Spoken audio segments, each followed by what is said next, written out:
haven't either. I just actually remember that. It's like, some funny looking back through like one of my old books, and and there it is. It's on like a circle. I still loved it how there was no description of me, and it just said paper shot, and there's a giant picture of you on the mumbles. Oh yeah. They had sized to other people, like professional portrait. Okay, so thank you all for coming. I'm Stacey Burns, the Programs Manager for Grand Valley State University Art Gallery. And I just want to share a little bit about our presenter today, Dr. Deana Weibel. Deana Weibel is an anthropologist of religion, currently teaching both in the anthropology and religious studies departments here at Grand Valley State University.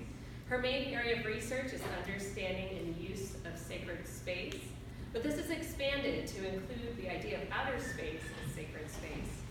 She is currently preparing for sabbatical to be spent studying the religious beliefs of people including engineers, astronomers, and astronauts, whose work involve the exploration and understanding of space, and will conduct research in Texas, California, Florida, as well as the Vatican Observatory in Castel del Fondo in Italy. So, without further ado, Thanks. Thank you for everybody for coming out today. And I know that I've got students from different classes here, so I promise to include both religion and language things in this presentation, which I would have to do anyway, because that's how I work. I also just remembered I had promised to record this for my husband, so is that right? Slow everything down. This won't take long. So if I don't do it, he'll be sad. He's on a field trip to the Calvin College Mars exhibit, which is sort of the sibling of this one. Okay. All right, so that's doing whatever it's doing. All right, so I call this Confronting the Martian. Humanity's changing concepts about life on the red planet, because what I'm very interested in as a researcher is concepts, how people understand things. This is part of my, the reason I'm interested in things like religion, which offers explanations for things. It also ties into language issues, because language is a way of encoding concepts. So I'm kind of hitting on both of those in this presentation. Just a little background on anthropology, because people really aren't used to anthropologists who study human culture talking about space. It seems like I should be studying people in other parts of the world. I should be looking at something that's a little bit less high tech. But guess what? Humans are the ones who are doing this stuff, so anthropologists get to study it too. That's right, I need to use this. Okay, so anthropologists study human culture. A really quick and easy definition of what counts as culture is anything that determines what humans do that isn't built in.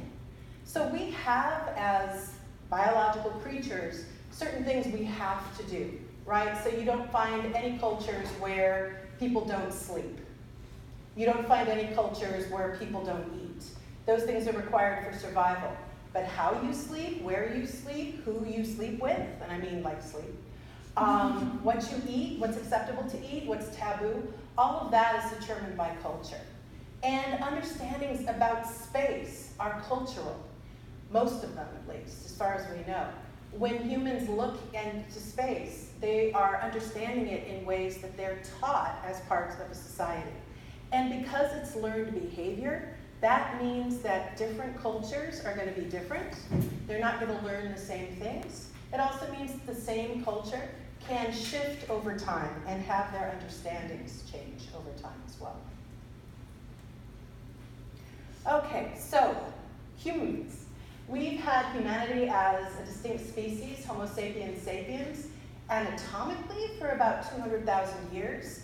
It's only within the last 50,000 years or so, as far as we can tell from the archaeological record, that we start to see things like art, or indications of religious belief, or things that seem to signal some kind of ability to speak. And it seems that ideas about space, and Mars in particular, would have started roughly about this time. However, we have no way of knowing what those things were. We don't have a written record. Archaeology doesn't make it clear that somebody's talking about Mars, at least in anything that we've found. So I'm going to have to move forward in time. Just keep in mind that as long as we've been upright, looking at the sky, somebody noticed that one of the things up there was red. So we'll move forward from that. Mars at first was not a planet. Now I know what you're thinking. Of course Mars was a planet. But what I'm talking about is human conceptions of Mars. So before it was a planet, it was a light in the sky. And when people started to notice its behavior, it was a little weird because it didn't move the way that most stars did. And so you end up with things like the Aristotelian model used in ancient Greece. So we've got Earth in the middle. On the outside, we have the fixed stars, and they were predictable. You could figure out what the fixed stars were going to do. They had a pattern. But these guys in the middle, these were the weird ones, and they were called wandering stars. Mars was one of the wandering stars. So it wasn't understood as a planet the way we understand it today. It was understood as this light in the sky that moved in a way that really wasn't as predictable as some of the other lights in the sky. Continuing with not being a planet, the movement was individual. It was hard to predict. And the ancient Greeks, for instance, thought, okay, somebody's got to be in charge of this. And so you had a corresponding god or goddess. So Mercury was in charge of moving Mercury around, or at least it had something to do with the god.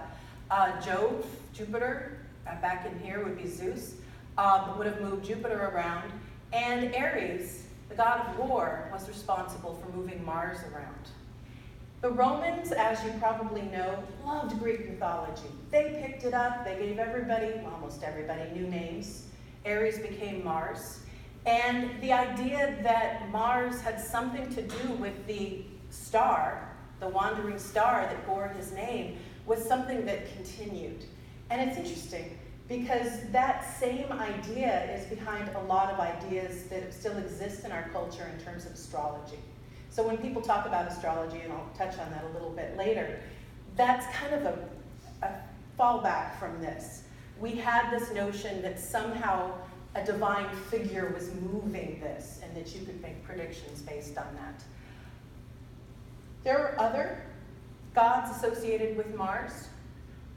You have Tyr over here. He was sort of in the Norse and Germanic pantheon.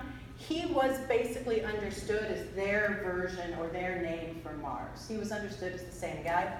One of the things that I think is really interesting is when you look at names for the day after Monday. If you look in languages that have sort of more Germanic-y Norse roots, you have things like Tuesday and Tirsdag, Tuesday. And then if you look at the more Roman languages, the Romance languages, you have mardi in French, you have martes in Spanish, you have, we're going to go martedì in Italian, and literally it's Tuesday and Mars Day, referring to the same day of the week. So you have still this conception that this light in the sky is connected to this god, and that there's some meaning to assigning him a day of the week. Over here we have Nergal. He was a Sumerian god, also associated with Mars, also associated with war, although he got to have plague as part of what he did. And then Mangala, who is a Hindu god, also associated with Mars, also associated with war, sometimes connected to a god called Kartikeya. And it's interesting because in some texts, he's the son of the god Vishnu, and the personification or the deification of the earth, a goddess known as Bhumi. And still other texts refer to him as kind of having come from one god only, from a drop of Shiva's blood. And Shiva is understood in Hinduism as the destroyer. So you have this kind of red blood, destroying god. Once again, this kind of sense that Mars is associated with anger. Astrology, I promised. I pulled these off the internet like you do.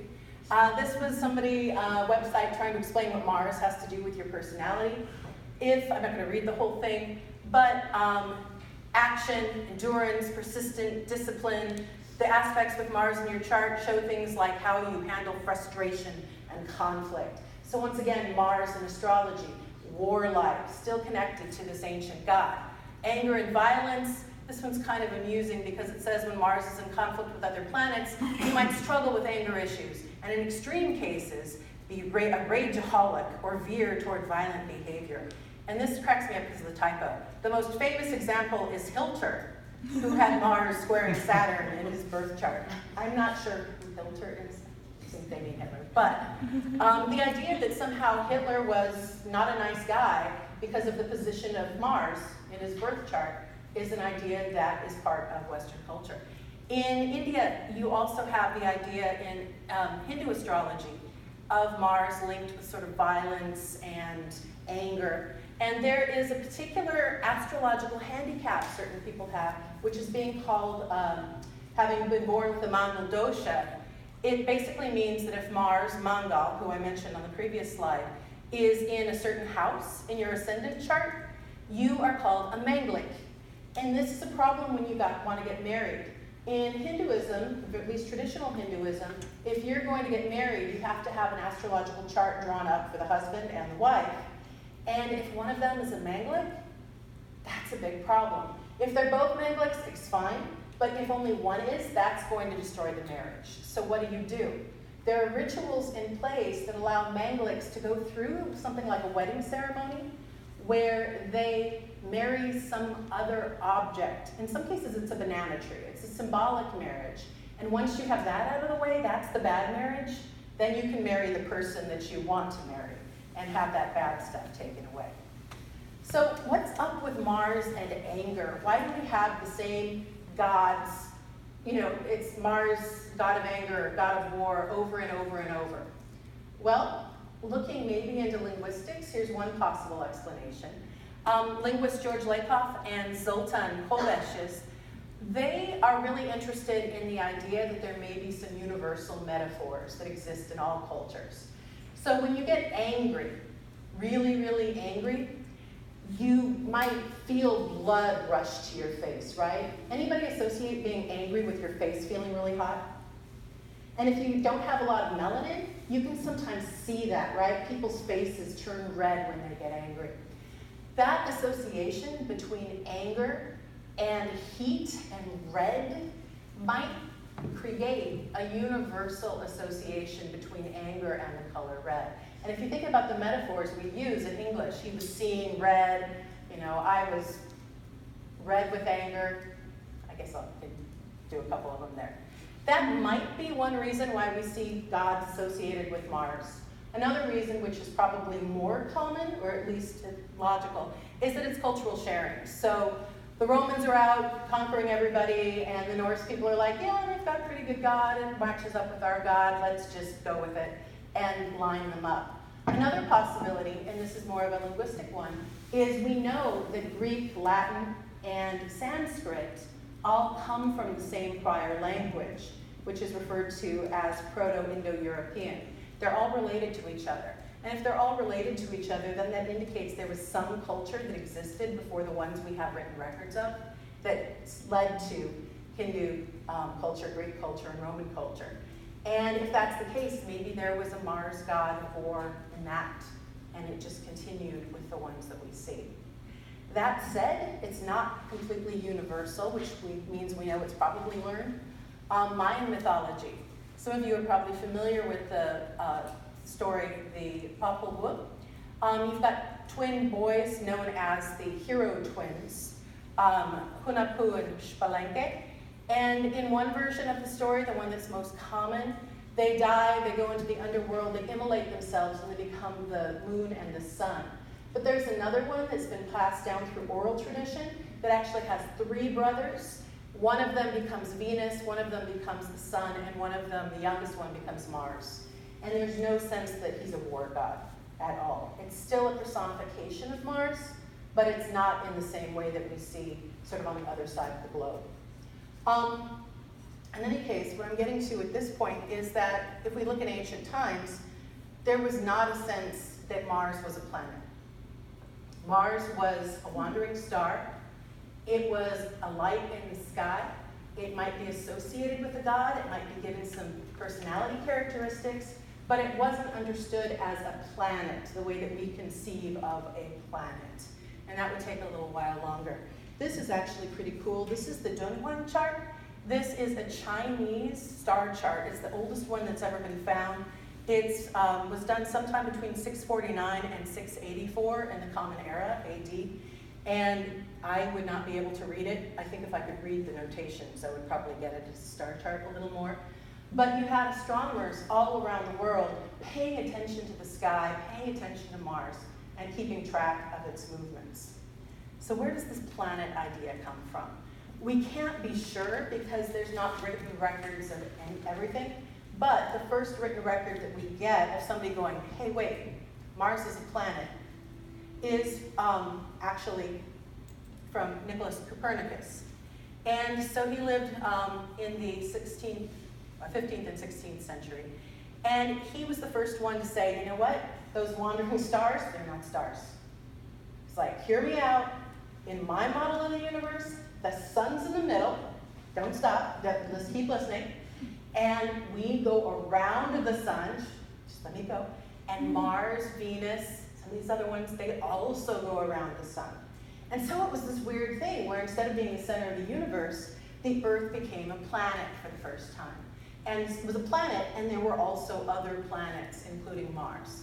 And so this idea began to spread through Europe. Occasionally it was stamped down, but it started to sort of become more accepted, mostly because it worked really well with the math. And it worked really well in terms of making predictions. All right, so Earth was less special, right? It's no longer the center of the universe, it's orbiting the sun, like other planets orbit the sun. Speaking of trouble, I'm gonna give a little shout out to Giordano Bruno. He lived from 1548 to 1600, had a kind of unpleasant end in 1600. He was, I think it's fair to say, a little crazy. But he was one of the first people ever in recorded history to suggest that other stars could have planets, and that there was this sort of endless universe where each star had planets around them. And one of his famous quotes, in space there are countless constellations, suns and planets. We see only the suns because they give light. The planets remain invisible, for they are small and dark. There are also numberless Earths circling around their suns. Now, he didn't focus on Mars per se, but these ideas, also he didn't accept church authority, and he read texts that he wasn't supposed to have. Anyway, it was a bad kind of end of his life. He has since been recognized and held up as kind of a hero by many, but he kind of contributed to the idea that other planets could be Earth-like. Finally, and I should say, when Bruno and Copernicus were looking at Mars, they were doing it the way maybe some of you did last night. Did anybody go out and look at Mars last night? It was visible for a little bit, hanging out next to the moon. That was how some of the early folks were looking at it, just the same way we do, probably less light pollution. And if they're not in Michigan, probably not as many clouds. But then you get telescopes invented. Now, Galileo didn't invent a telescope, but boy, did he modify the heck out of them, and he made them better. So that's Galileo looking through a telescope. I don't know that he's looking at Mars. I'm going to pretend that he is. And so he starts keeping track of Mars. It gets a little bit better. Later in the same century, Christian Huygens, he has his telescope out. He's the first person that we know of to ever draw Mars and try to represent the terrain. It's a planet now, right?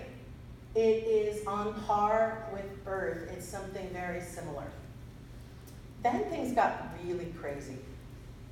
About 150 years later,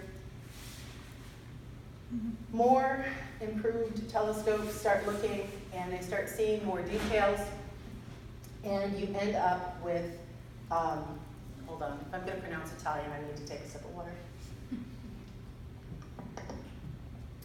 Giovanni Schiaparelli.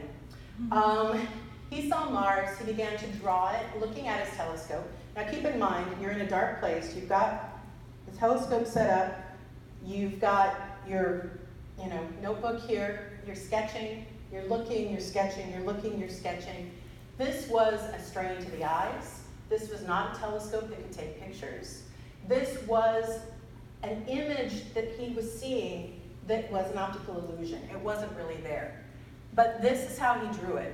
And what he saw was that there was this sort of change, like darker space at the top of the planet that would change in size. He was right about that. That was one of the polar ice caps, and it does change seasonally. It gets bigger and smaller.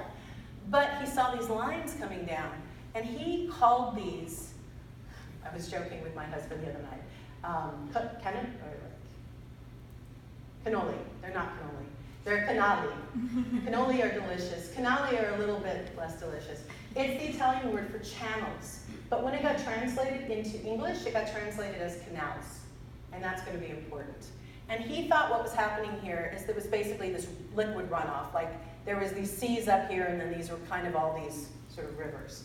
Percival Lowell, who was an American businessman and really kind of into hyping stuff up, kind of a P.T. Barnum type guy, he ran with this. He was like, oh my gosh, canals on Mars.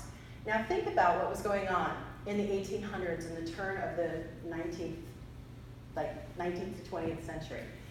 Suez Canal had been built, and that was a really big deal. The Erie Canal had been built. In 1904, they started the Panama Canal, and then they had to stop, and then they went back to it later. But canals were these huge, amazing signs of progress of human engineering. And look at Mars. It's got canals all over it. So that was super exciting. And as I said, they were an artifact of astronomers staring at Mars. They saw different dark spots, and then the way it's been recreated in experiments where if you have a similar kind of image, people do start to see lines connecting them. But the lines weren't on the planets. The lines were an optical illusion. And that still, despite that, at the time they didn't know that, and these were interpreted after Schiaparelli used the term canali as intentional engineering. So think about that. If you have another planet and you can see that they have built canals, and you know that we have canals, this changes the concept of Mars yet again, right? There's another planet like Earth, but if is there evidence of engineering on it, then there's gotta be engineers, right? Now that's not to say that there wasn't any idea that there could be life on Mars before. That was actually a fairly common idea. It kind of made its way forward and backward. I remember, or at least I made reference at first a little while ago to Giordano Bruno, who suggested something similar. But the canal thing became extremely exciting to people. It was publicized, it was in newspapers, it was in books, and it really seemed to confirm for a short period in history that there are people there, and there are people enough like us to build canals. So how do you feel about that? Imagine that this is a very real thing you've just discovered. Is this a good thing or a bad thing? Think about other times where humans on Earth have found other humans in other places. How do we interact? Oh, hey, this continent's inhabited. Go figure. So there was a lot of fear associated with it, kind of excitement, kind of fear. And these are some newspaper clippings that I was able to find.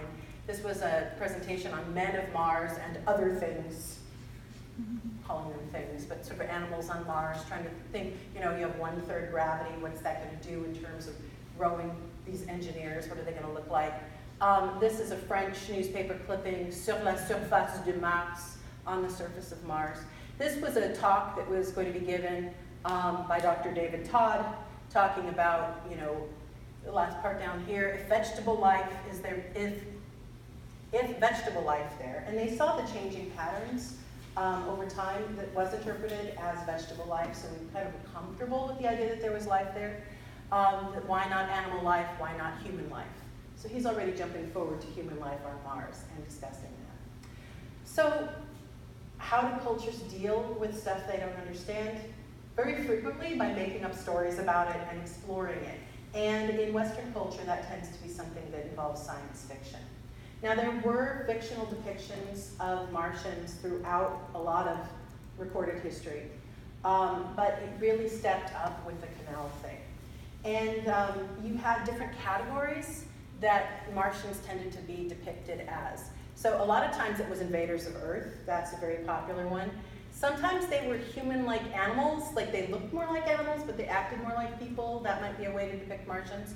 Sometimes they were civilized beings, which meant like us, like pretty much no difference. Then you had super beings, where they were superior to us, which was scary. And you could be superior without invading us, but sometimes those overlapped. And occasionally you would end up with Martians being depicted as an extinct species. So let's see if I can get this video to work. I want to go to a specific place. Oh, I don't have sound. I'll just turn it up. It is a silent movie. So in this video, this movie that was created by Thomas Edison, he has a scientist who discovers something called reverse gravity. Reverse gravity seems to be a powder that the scientist accidentally spills on himself. And I'm going to skip ahead a little bit. Okay, let's get in. This is a good place. Well, okay, so he's going up to Mars with the reverse gravity. And he gets there. And this is, I think, when Edison discovered he could film things upside down. As it turns out, Mars is populated with giants. And here's our hero. It looks like a forest, but it's not a forest. You can see hands reaching down and grabbing at him. So this was Mars, and Mars was pretty scary. All right. Moving, yeah, there we go. So first category, space invaders. If anybody was here yesterday, you got to hear about the radio version of War of the Worlds. In 1953, sorry, George Powell directed War of the Worlds, which was kind of the classic Space Invaders movie. I've got a couple others here too, Invaders from Mars, which is also from the 1950s. This was, you probably know, Mars Attacks, which was kind of a send-up of those movies. But all of these are about invaders coming to Earth. And there's a ton of these, right? I mean, it's a really classic thing. And in some ways, their kind of preponderance in the 1950s especially was anxiety about the Soviets, right? We're going to be invaded. Oh my gosh, let's make a story about invasion. But we won't be Russians, it'll be Martians. This is a great scene, if it'll play, from War of the Worlds. Clayton Forrester is this terrific scientist. He's helping everybody figure out what's going on with the Martians. And he's with his girlfriend, Sylvia. They're cleaning up some damage that has been done. There's Sylvia. Now watch her shoulder.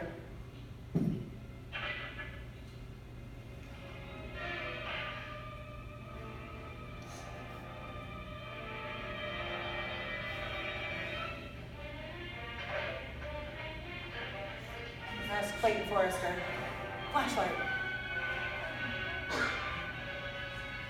And then what do? You throw something.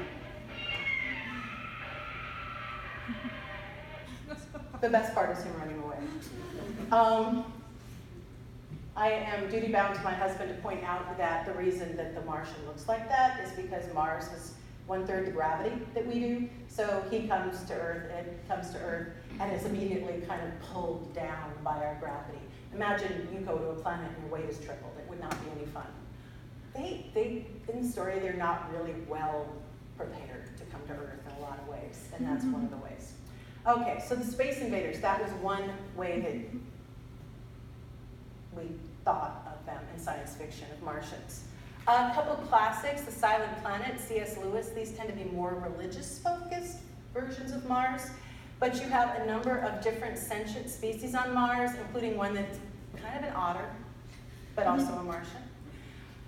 With Edgar Rice Burroughs, he had a ton of, we think of him as like Tarzan, but his Mars series was really good. But it was basically sort of mythology and magic and that kind of thing. And here we see, you know, a Martian as a classically beautiful European princess, of course. Then we have Martians as superior beings. There are a ton of these, right? There are a number of them where the Martians are somehow better than we are. Sometimes they're dangerous, sometimes they're not. This was a television series, My Favorite Martian, in the 1960s. This is from the premiere episode, and I wanted to show you, and hopefully you'll be able to hear it, the time that our hero, played by Bill Bixby, who would later be the Hulk, he encounters Ray Walston, who is from Mars. And I'm going to move forward till I find the scene with the, no. There's a crash.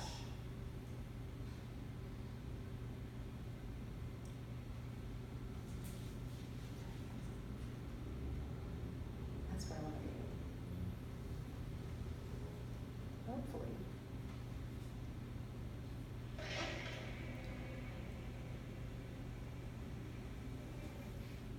Oh, come on.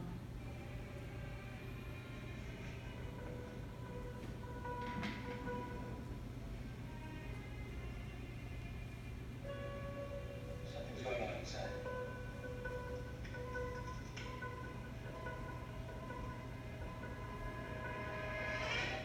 Are you grown up?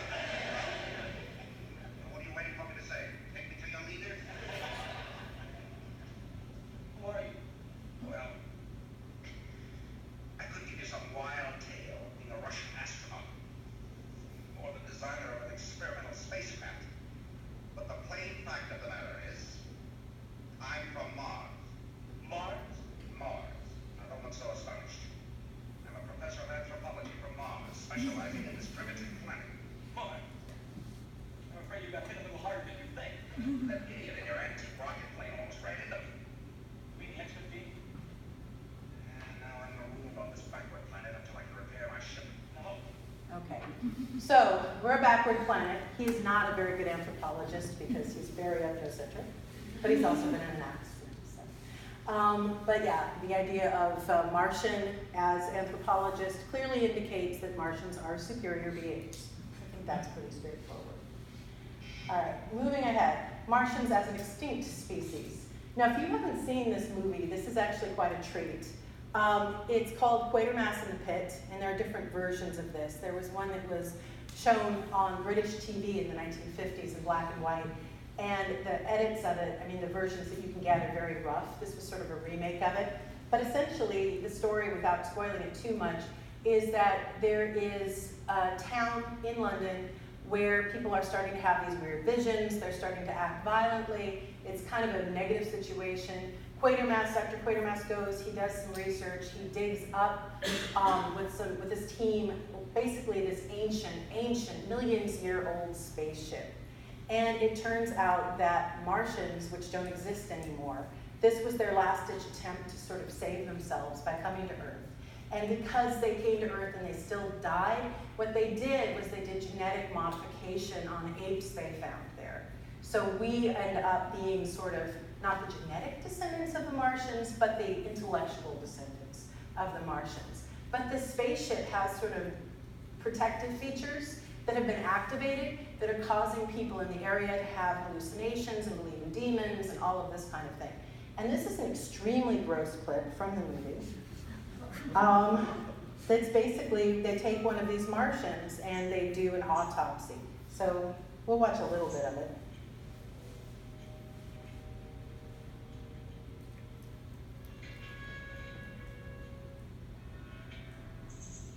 When they're old, their legs just pop off. Yeah.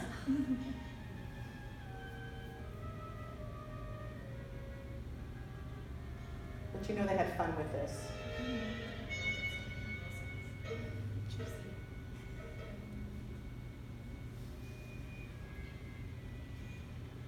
So yeah, we're moving all the organs anyway. This I wanted to show because it's pretty much classic Little Green Men, but it's also this idea that these Martians are somehow unknowable, but connected to us in really important ways. We are in the process right now of changing our concept of what a Martian is again. We had a 20th century that was really focused on Martians as being this other kind of group, that other kind of people somehow that would come and what that looked like. We weren't really sure, so we considered what it was based on other ideas that we'd had about interacting with the world.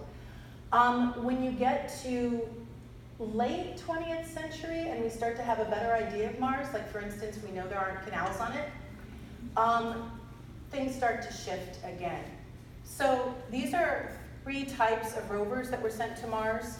Oldest one is Sojourner, which was really tiny in the late 90s.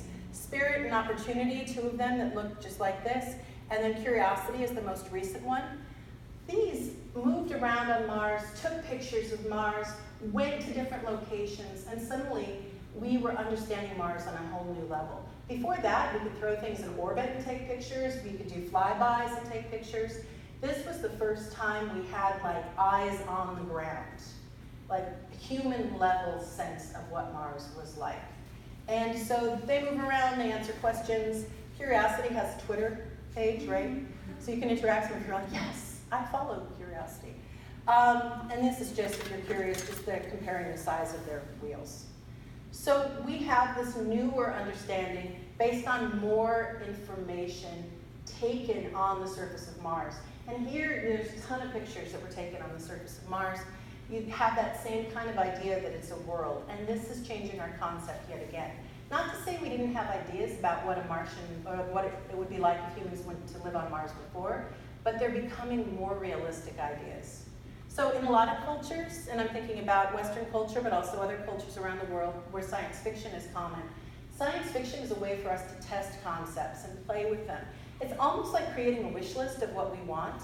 So you start watching Star Trek from the 1960s, and you have things like flip phones, which we don't have anymore, but we did. There was a reason, because the tricorders would open up like that. Video conferencing, here's a big screen, you talk to somebody on the screen. Automatic sliding doors, it's lame, but it was in Star Trek. Instantaneous computer communication, and self-driving cars, not so much in Star Trek. In the Jetsons, of course, the picture I chose, I realize now it's one where he's actually driving. So that wasn't a self-driving car, but George Jetson would go to work every morning in this like pod that would come and pick him up at his house. And of course, they were flying cars too. So we play around with ideas in order to kind of prepare ourselves for what's really going to happen.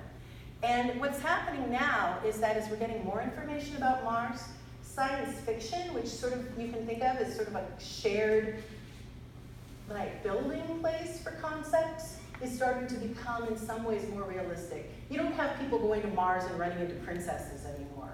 Mars doesn't have princesses, so our stories have to change. This is an article on horticulture for Mars, talking about you're going to need hydroponics, greenhouses, controlled environment, that kind of thing. These are two movies you might recognize. Up here is Matt Damon in The Martian. Down here is Asa Butterfield in The Space Between Us. How many of you have seen one or both of these movies? Okay, so most of you. Martian, you have very human, very American astronaut stranded on Mars who figures out how to stay alive. I read the book, that was really good, but I was so scared he was going to die, I was just like going through it really fast. Down here, it's Space Between Us. The science is a little more questionable, but they try. And what you end up with Gardner Elliott, the character here, is he gets born on Mars. He is raised by an American crew there, but because he goes from being an infant to a young adult on Mars, he has certain physical characteristics that are different. And this is a way of kind of exploring that. What happens if a human person grows on a planet with 1/3 gravity? What does that look like? And so they're playing around not with just ideas about how we would get food and terraform and stuff, but also what would the effect be. And if you've seen the movie, you know that he goes to Earth and he has a hard time because his body was never in 3 times the gravity it's used to, and that has some health effects. Some of the most interesting recent research by anthropologists having to do with Mars is by an anthropologist named Lisa Messeri. She wrote a book called Placing Outer Space, and a couple of the chapters talk specifically about how we've learned to understand Mars. So this is sort of a mock-up of what a Martian habitat would look like. You have the different habitat buildings, you have a rover, and she says, though imagining human and other life beyond Earth has long been a feature of speculative fiction, which is a term some people prefer to science fiction, scientists are only recently offering definitive proof that such potentially habitable worlds exist and, moreover, might be common. So she's talking about Mars and exoplanets. Planetary scientists find meaning in these new discoveries by imagining and talking about planets as places. So the concept has changed again. A planet is one thing. A place is something else, right? You can imagine yourself going to a place. You might not imagine yourself going to a planet. So she's really interested in how we turn certain planets into places. Anybody hear of the Mars Desert Research Station? Some of you have. This is in Utah, outside of Hanksville. It is something that was put together by a group called the Mars Society. The Mars Society is not NASA. The Mars Society is the world's largest and most influential space advocacy organization dedicated to the human exploration and settlement of the planet Mars. They created this habitat as a place for people to try on Mars, to have the experience of being in Mars. You can sign up, you go there for a couple weeks, you live in the habitat, that's the only place where you can take off your spacesuit. You go off on your little rovers, which here look less rovery than you would expect, but they're rovers. And you wear your spacesuit, and you go out and you collect rocks, and you do other missions, and you come back to the hab, and you take off your spacesuit, and you write things up, and you eat your hydroponic food, and you do all of this kind of thing. This is the floor plan for the hab, and there's an upper deck and a lower deck, and it's a really fascinating place. And Lisa Masseri did field work there, what anthropologists call participant observation. So she went there as one of the people there, she did the mission, and she interviewed people while she was doing it. And so she was really interested in that. She said it's meant to pave the way for the human colonization of Mars, but she notes that this isn't a NASA project. Some NASA personnel are involved, but it's really just this Mars Society. And she talks about them being really frustrated with NASA. It was born out of a frustration with NASA's space exploration ideology, which has long stalled a human mission to Mars. Okay, NASA's not going to send us to Mars, we're going to create a habitat right here, we're going to keep the fire burning. So this is a grassroots effort to promote the colonization of Mars. And she says it actually works, right? It's kind of a utopia. One of the things she's fascinated with is the fact that people there have to have two concepts in their head at the same time. I'm on Mars, and I'm in Utah. And they're in both places simultaneously. And they know one's pretend, but they're really trying to kind of be in that frame of mind. And she's interested in the effect of that. Another way that we are considering Mars to be a place, other than trying to inhabit it from Earth, is through Google Mars. Google Earth, I think a lot of us have used. Google Mars is a project that's undertaken by some of the same map makers. And what they do, and she writes about this, they see Mars as a site of exploration. They take images like the ones we have surrounding us, and they have created a map, like a virtual version of Mars, where you can go down, just like on Google Earth, and explore. And it's really interesting. She says they had to use techniques that they used for map making on Earth. So this is the first time we've mapped another world, seeing it as like Earth, using techniques used only on Earth to depict it. And this is kind of a good quote, that humans cannot physically go to Mars means that the map's user can only ever imagine being there. When scientists use 3D, the relationship between imagining Mars and knowing Mars is interestingly blurred. So there's an effort to use 3D technology. They use 3D glasses to see Mars. And when you're going through it, it's a lot like the sort of VR experience you can have in here, where you are having this sort of sense of being there. You're not there, but you're exploring it like a real place. Has anybody here ever used Google Earth to go visit a city that you were planning to visit? And you like wander around the streets and do the 3D and look around? That's kind of what's happening here, except it's a place no human's ever been on. So how can we understand this? One way to understand it is that we are almost Martians. The concept of Martian doesn't mean a little green man anymore, right? It means somebody like you or me on Mars. And like I said, we're playing with it, we're trying it on. Anthropologists of religion will talk about liminality. This is a stage, often in a rite of passage, where you're between two different other stages. We're on Earth, we're on Mars. Right now we're kind of in the middle between Earth and Mars. And normal things don't apply, it's a little uncomfortable. There's effort to get out of that liminal space. We're not quite there. I just like this quote, that's why I put that there. Elon Musk, who, crazy genius, I don't know what he is. I would like to die on Mars, just not on impact. That was funny. Okay.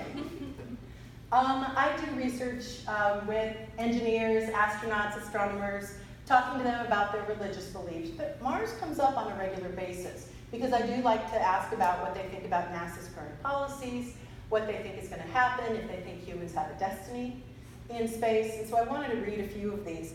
One, and I use pseudonyms, which is conventional in anthropology, so you're not going to know who these people are.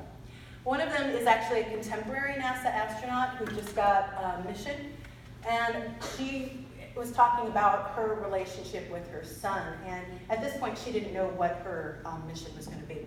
I think when you bring that back to your kiddo, which, because I have a 6-year-old, I try to do the same thing. I'm trying to expose him to all of these life events, different environments, different cultures, everything, to give him that breadth of experience and knowledge so that wherever he finds himself, because we don't know where it's going to be, right? I know I'll be in space, but we don't know exactly what that's going to look like. On the space station we do, but Gateway, which is supposed to orbit the moon, Mars, we don't know in particular, we don't know. So we have the tools then as an astronaut to adapt to that situation and be effective. But just as I hope my son has those tools to adapt to that situation and be effective. So here's somebody who doesn't know where she's going to go. Maybe she's going to go to Mars, and she's got to be okay with that, right? And so that's part of how we're transitioning. This is an engineer, retired astronaut from NASA. I was very sad when we sort of put off going to Mars again. It seems like the Republicans always want to go back to the moon, and Democrats want to go to Mars. So that's one thing you can take away. But I mean, the reason is that we're going back to the moon because NASA just knows how to do that. And so they can be sure there will be things to build. Going to Mars is much more of an open-ended idea, and we're not sure we know enough. I mean, remember that thing I talked about that was going on in the space shuttle program is don't do anything new because it may end up being a problem. That's something he learned. Well, here we are going back to the moon 50 years later, essentially using the same technology we used before. Why are we doing that? So this is somebody very frustrated with us not going to Mars, and you could probably tell he's a Democrat. Moving forward. A couple other things. One Apollo era astronaut I've interviewed, who's quite a character. He was complaining about a woman getting pregnant on an aircraft carrier, and how if you have mixed crews, that's going to be an issue. And I said to him, if you want to colonize someplace, you better send women. And then he said, okay. If you want less stress on a trip like that, 1.5 years, this is going to Mars, you send women. You send maybe a husband and a wife, that kind of thing. Problem with that is 10 years before that flight, you've got to pick a husband and wife. And how do you do that? Or they have to sign some kind of agreement that before they make a flight, they're going to be married to somebody else on the flight. Those are all imponderables to me, and I don't know how you deal with them. One of the Vatican astronomers I've interviewed, he's coming from a very theological perspective, and I'm going to end on this one because it's the most optimistic one. I'm not one who says we have to go to Mars because Earth is toast. I'm also not one who says we can't go to Mars because we've got too many problems here on Earth. The first, if Earth is toast and it's our fault, what makes you think we're going to do any better on Mars? Human beings are human beings. This is the Catholic theology of original sin. We are fallen. We have to deal with that fact, and we can't get ourselves back to the garden. And it certainly does mean that we have to be careful when we go somewhere else, but it also means we have to be prepared to make mistakes, to make the mistakes unwittingly, to be able to recognize and admit and try to clean up our messes. And yet, there are pictures from the surface of Mars, taken by the landers, where you see the tracks left on the surface, and the junk that's sitting on the surface, that garbage left over from the landing. And I'm thrilled. I don't say, oh no, the perfect Mars has been defiled, which it has been. But I'm saying, we did that. We're there. That's us. So, we're kind of there. And I'll end with that. Thank you very much. We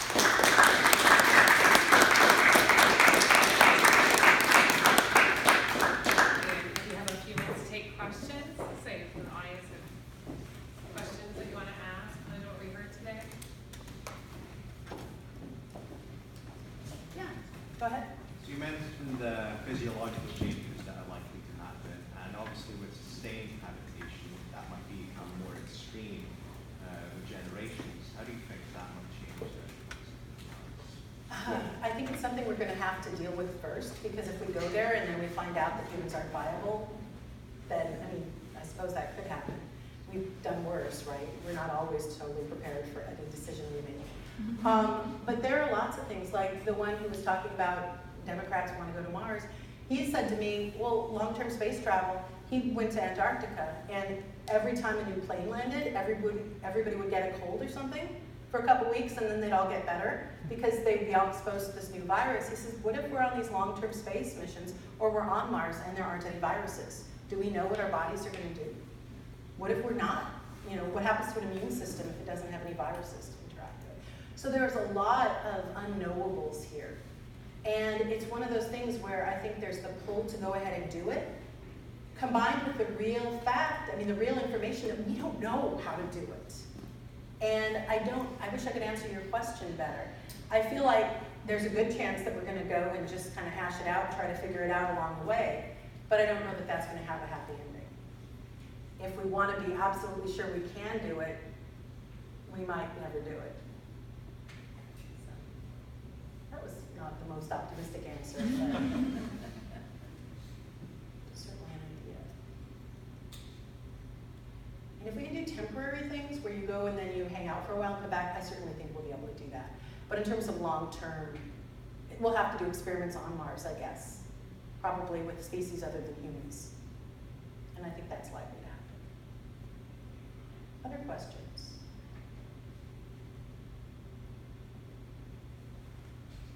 Yeah. Do another one. Noah, right? Jordan. Oh, you're, okay. It's the cultural shared heritage of Mars is being sort of warlike. It's in a lot of media concerning Mars, science fiction. Mars is sort of portrayed as a militaristic society, probably because of that shared cultural heritage. Do you think there's any veracity as to whether that would happen, or is that just science fiction trying to make a dichotomy between Earth and Mars? It's a good question. It's a good anthropology question. So if we have this history of thinking of Mars as warlike, is that going to make it warlike when we get there? Or are we going to be like going against that? I don't know. I know the temptation would be there. I could see something like Mars heritage. We're meant to be warlike. Don't you know this was named after the planet of war? I haven't watched enough of The Expanse to know if the Martians there are particularly militaristic. That was going to be a question I asked. Okay. I've seen that. My guess is that would be possible because humans love symbolism so much that I think it would be really hard to have a Martian society that was like, no, we're completely peaceful, when there is that shared heritage. Now, if that story were lost, then it wouldn't be influential anymore. Unless they were like, red planet, anger red, I don't know. It's an interesting question. Yeah? So do you think the current trend in thinking about Mars is as kind of as back in astronomers saying that it's sort of this lifeboat out there for colonization once things get too bad here? I think that's part of it for sure. Because we know that it's big enough to be able to support life. We know that it's not hugely different. It's not like a gas giant or something. And because it seems more doable now that we put rovers on it and looked at it. I do think some people think, okay, we're going to ruin the Earth, and so this will give us another place to go, kind of a backup, a plan B, human civilization part 2. And I do think that's a fairly common understanding. It's doable in a way that going to Alpha Centauri isn't. And because of that, I do think that is a motivation at NASA. I just think what we're seeing right now is this real tension between do we do Mars or do we do the Moon? It would be a lot harder to live on the Moon. So Mars does become an imperfect idea, but one that people are thinking about. Even at NASA? Yeah, I think at NASA they are thinking about that. Not in terms of setting up a specific Moon or Mars colony. Certainly Elon Musk is thinking about that. And I'm sure he has scientists that are the same caliber as NASA's scientists, because he can pay them. But I do think that that's one of the motivations for Mars exploration. I think it's a fairly common one. So, Henry? It seems like there's been such a seismic shift in NASA's thinking. Is there any reason behind why there were these people in the 60s that were so willing to just shoot for the moon, literally, right? As opposed to now where they're, as the one astronaut said, that they just want to settle for the moon. We know how to do that. We're just going to do the same thing. Right. I think part of it, obviously, was the space race with the Russians, where you had this idea of this competitor who was going to get there before you. That is a huge, huge motivator. And that doesn't exist in quite the same way anymore. I think part of it had to do with the sort of timeline set by Kennedy before he died. That also contributed to that motivation, doing it within a decade and seeing if we could do that, having that challenge.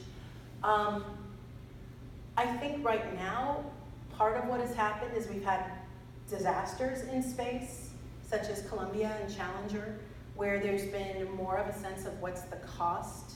And it's, especially the Challenger, was just such a shock to the country. And so that kind of reduced what's going on. We don't have the competition with the Russians right now because we're relying on the Russians to get up there. So that kind of shifts it, and it may be that if we get back into a more competitive stance, we'd be able to have a little bit more of that motivation to do it. I really do think that if any other country had a manned mission or a crewed mission to Mars, or not Mars, but the moon, that would also be something that would kind of make us feel more like, hey, that's our territory, back off, well, we'll do something else, you know. And so it's really hard to judge exactly what's going to motivate that or not. But there is a sense among, it's interesting, when you talk to contemporary astronauts, they give you a lot of NASA talking points, and it's kind of like, okay. But when you talk to the retired ones, they just tell you anything. And so you end up with a lot of, yeah, they just are doing stuff, it's just a sort of a feel-good agency, it's just meant to sort of keep us all entertained and happy, and it's not really meant to accomplish anything.